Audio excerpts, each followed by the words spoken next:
কিন্তু সেই ওমর, যে ওমর তলোয়ার নিয়ে বের হয়েছিল আপনার মাথা মোবারক নেওয়ার জন্য, কিন্তু নিজের মাথারে আপনার পায়ের নিচে দিয়ে দিলাম।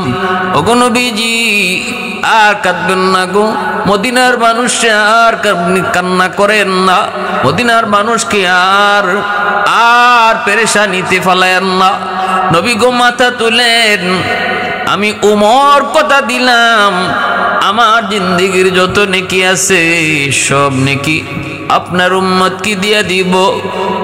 এরপরও রহমতের নবী মাথা তুলেন না, নবীজি মাথা তুলেন না। আল্লাহর নবী চুপ, আল্লাহর নবী তবু ইয়া উম্মতি ইয়া রব্বি উম্মতি ইয়া রব্বি উম্মতি কয়ে কান্দে। ওসমান আলী তারাও বের হয়েছে নবীর সন্ধানে। এইবার আবু বকর ডাক দিয়ে বলতেছে, ভাই ওমর চলো মদিনার দিকে চলো, লাভ হবে না, আমাদের পক্ষে সম্ভব হবে না, তাড়াতাড়ি করে মদিনায় চলো। ফাতেমা সারা, হাসান হুসাইন সারা নবীকে কেউ আনতে পারবে না রে, দ্রুত মদিনার দিকে রওনা করো। হাসান হুসাইন লাগবে, খাতুনে জান্নাত ফাতেমা লাগবে। দুজন মদিনার দিকে রওনা দিছেন পাগলের মতো। উসমান আলী দেখা হয়ে গেল। আবু বকর বলতেছে, ভাই উসমান, এরে আলী, নবীর সন্ধান পেয়েছি কিন্তু যায় লাভ নাই, দ্রুত ফাতেমার ঘরে যাও। হাসান হুসাইন আর ফাতেমা সারা নবীকে ওই জায়গা থেকে কেউ আনার ক্ষমতা নাই, দ্রুত করে ফাতেমার ঘরের দিকে রওনা দাও। দ্রুত তারা চারজন চলে আসলেন। ফাতেমার কাছে এসে কথা বলতে পারেন না, চারজন কান্দে। ফাতেমা তো কান্দতেছেনি, ডাক দিয়া বলতেছি, কি ব্যাপার আপনারা চারজন কান্না করেন, আমার আব্বার খবর কি? আমার বাবা কই, আমার বাবা কই, আমার বাবা কই? জবাব নাই। খাতুনে জান্নাত আলীর গায়ে জড়ে কয়, স্বামী গো একটু কও কই আমার আব্বা, কোথায় তোমরা পাইছো? কেউ দি কোনো কথা বলো না, কান্না করো কেন? তাহলে বুঝি আমার আব্বাকে বেঈমানরা শহীদ করে ফেলেছে, মুনাফিকের দল বুঝি আমার আব্বার ক্ষতি করে ফেলেছে, তাড়াতাড়ি করে কও। কান্না করেন আলী, চোখের পানি মুইছে কয়, ফাতেমা না না গো, মায়ার নবীর কোনো ক্ষতি দুশ্মনেরা করে নাই, কিন্তু নবী উম্মতি উম্মতি কইয়া 3 দিন যাবত পাহাড়ের গুহায় কান্না করে। আমরা গিয়েছি, আবু বকর ওমর জীবনের সব নেকি কুরবানি দিছে, উম্মতকে দিয়ে দিছে। নবী মাথা তুলেন না। নবীর কান্নায় পশু পাখি পর্যন্ত খানা পিনা বন্ধ করে দিয়েছে। কেউ নবীকে তুলতে পারে না, কেউ নবীর মাথা উঠাইতে পারে না। নবী কারো কথা শোনেন না, শুধু কান্না করে। ফাতেমা তাড়াতাড়ি চলো, তাড়াতাড়ি করে চলো, তাড়াতাড়ি করে চলো। খাতুনে জান্নাত ফাতেমা রাদিয়াল্লাহু তাআলা আনহা হাসান হুসাইনকে সাথে নিয়ে চলে আসলেন নবীজির কাছে। এসে ডাক দিয়ে বলতেছে, বাবা গো, আপনার কলিজার টুকরা মেয়ে ফাতেমা চলে এসেছে গো বাবা। ও বাবা, আপনি আজকে 3 দিন আপনার কলিজার টুকরা মেয়ে ফাতেমারে থইয়া একা একা আপনি কেমনে পাহাড়ে আছেন গো? কেমনে আছেন? যেই ফাতেমারে না দেখলে আপনি ঘুম আসে না, যেই ফাতেমারে না দেখে আপনি ঘুমান না। আজকে 3 দিন আপনি এখানে কেমন করে আছেন? আপনি তো জানেন গো বাবা, ক্ষুধার যন্ত্রণা হাসান হুসাইন ভুলে যায় যদি আপনার চেহারাটা দেখে। কিন্তু আজকে 3 দিন হাসান হুসাইনকেও আমি কোনো জবাব দিতে পারি না। যে হাসান হুসাইন আপনার চেহারা দেখলে পরে ক্ষুধার যন্ত্রণা ভুলে যায়, কোনো জবাব আমি দিতে পারি না। বাবা গো, আমি তো আমার আম্মার কাছ থেকে ওয়াদা করে নিয়েছি, মৌতের সময় আমার আম্মা খাদিজাতুল কুবরা রাদিয়াল্লাহু তাআলা আনহা মৌতের সময় তোমার হাতখানা আমার হাতে দিয়ে তিনি ওয়াদা করেছিলেন, মারে আমি দুনিয়া থেকে বিদায় নিতেছি। এ মা, যতদিন মা দুনিয়ায় ছিলাম কোনো দুশ্মন তোমার বাবার গায়ে টোকা দিতে পারে নাই। আজ আমি বিদায় নিতেছি রে মা, যাবার সময় তোমার বাবাকে কার হাতে রেখে যাব? মা ফাতেমা, তোমার হাতে তোমার আব্বারে সমঝে গেল। আমি বিদায় নিতেছি, কোনদিন বাবারে একা ফলায় কোথাও যাইবা না, বাবারে একা কোথাও যাইতে দিবা না। সব সময় বাবার পাশে তুমি ডাল হয়ে থাকবা। বাবা গো, আমি আমার মাকে ওয়াদা দিয়েছি, আজ 3 দিন হয়ে যায় আপনি পাহাড়ে, আপনি কোথায় কেউ জানে না, আমি ফাতেমাও জানি না। ওগো বাবা, আপনি উঠেন, উঠেন, আমার জীবনের স্বপ্নে কি আপনার উম্মতরে দিলাম, হাসান হুসাইনকে আপনার উম্মতের জন্য কুরবানি দিলাম। মাথাটা তুলেন গো বাবা। সাথে সাথে আল্লাহ পাক জিব্রাইলকে পাঠিয়ে দিয়েছে, জিব্রাইল তাড়াতাড়ি যাও, আমার বন্ধুকে যে বলো বন্ধু মাথা তোলার জন্য। ফাতেমা চলে আসছে, জীবনের নেকি উৎসর্গ করেছে, হাসান হুসাইনকে উম্মতের জন্য কুরবানি দিয়ে দিছে। আমি আল্লাহ আমার বন্ধুর প্রতি খুশি। যে বন্ধুকে বলো, বন্ধুকে আমি কখনো না নিরাশ করব না, উম্মতের ব্যাপারে কখনো নিরাশ করব না। ওয়ালা সাউফা ইউতিকা রাব্বুকা ফাতারদাক, ওয়ালা সাউফা ইউতিকা রাব্বুকা ফাতারদাক।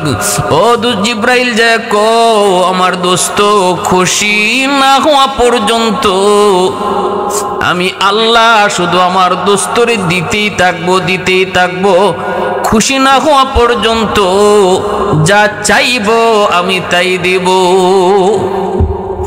यासीन से मौला ने कभी उनको पुकारा,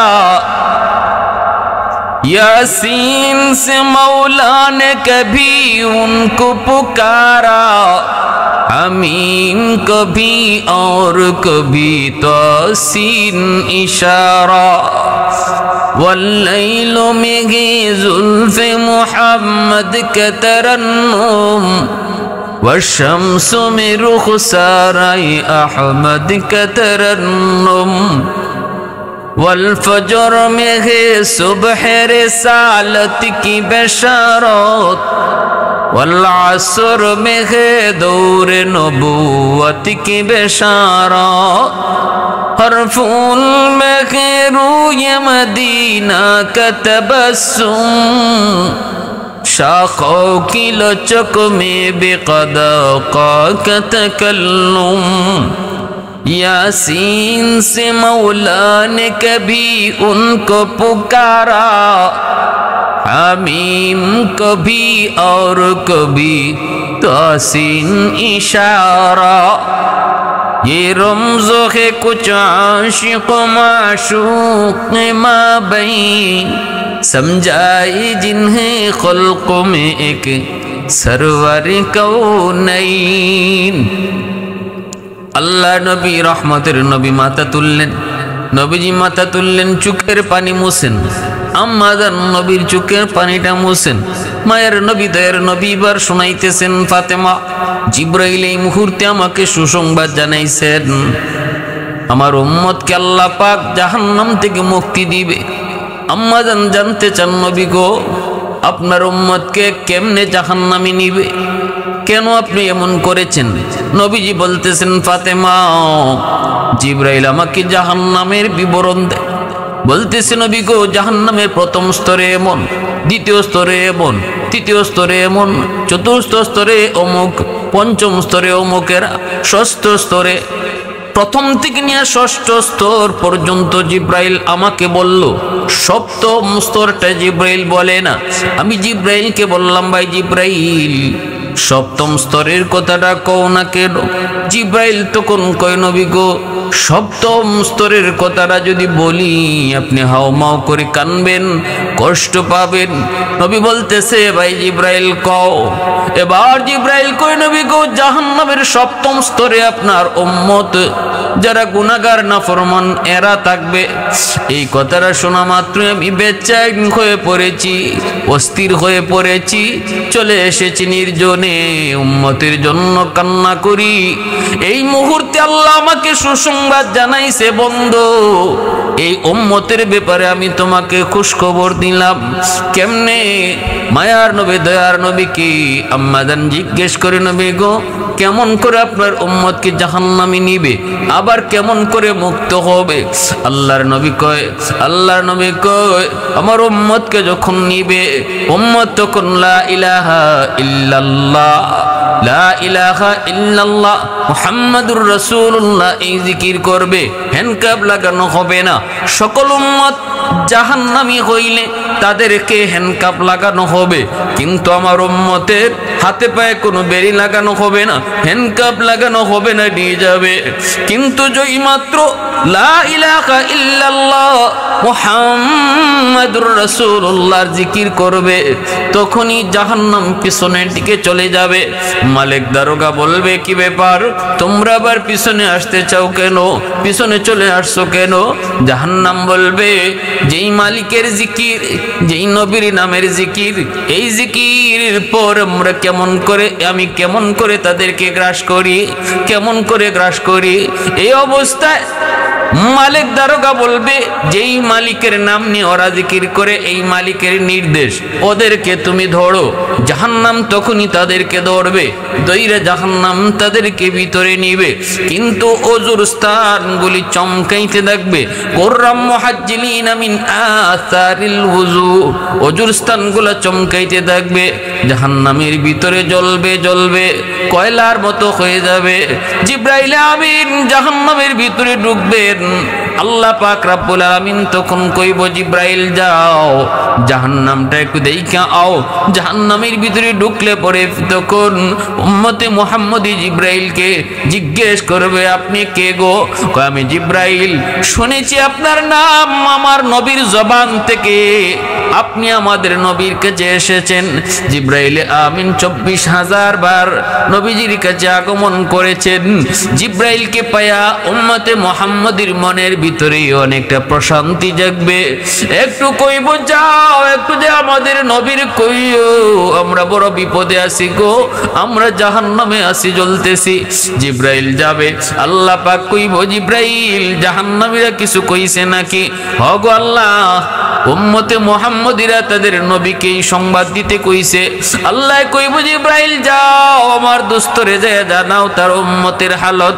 নবীকে জানানো মাত্রই নবীজি মাকামে মাহমুদে মাথায় সাথে সাথে সেজদায় পড়ে আল্লাহর কাছে কান্না করবে। এমন কান্না শুরু করবে। আল্লাহ পাক তখন বলবে, ইরফা রাসাক ইয়া মুহাম্মদ সালতুতাক, ও মুহাম্মদ মাথা উঠাও। কুল তুসমা, তুমি কি বলতে চাও বলো, শোনা হবে। সালতুতা, তুমি কি চাও, চাও আমায়, আমি তোমাকে তাই দেব। তখনই নবী কইব, আল্লাহ উম্মত আমার জাহান্নামের ভিতরে পইরা জ্বলতেছে, আমার কাছে আশ্রয়, আমার কাছে সাহায্য চাইছে। আল্লাহ পাক রব্বুল আলামিন তখন বলবে, বন্ধু যাও জাহান্নামের ভিতরে ঢুইকা যাদেরকে দেখো তাদেরকেই তুমি বের করো। নবী কইব, আমি ঢুইকে দেখবো আমার উম্মতের অজুর জায়গাগুলা চমকাইতেছে। গুররাম মুহাজ্জিলিনা মিন আসারিল ওযু। এ যুবক, গুনাহ করবা, গুনাহ হয়ে যাবে, আল্লাহ চাইলে মাফ করবে, কিন্তু নামাজি মানুষের অজুর জায়গাগুলা যখন চমকাবে, আল্লাহর নবী সেই চমকানো জায়গা দেখে আল্লাহর নবী তাকে চিনা জাহান্নাম থেকে মুক্ত করবে। এজন্য বলতেছিলাম, মায়ার নবী দয়ার নবী বলতেছে, ফাতেমা উম্মতের কঠিন বিপদের কথা শুনি না আমি কাঁদছিলাম, আর এই মুহূর্তে জিবরাইল আমাকে এই সুসংবাদ শোনায় গেছে। উম্মতের দরদি নবী, কান্ডারি নবী, উম্মতের জন্য কাঁদছেন, উম্মতের জন্য পেরেশান ছিলেন। আজ নবী রওজায় শুয়া উম্মতি কুইয়েই কান্দে, হাসরের মাঠেও রাসূল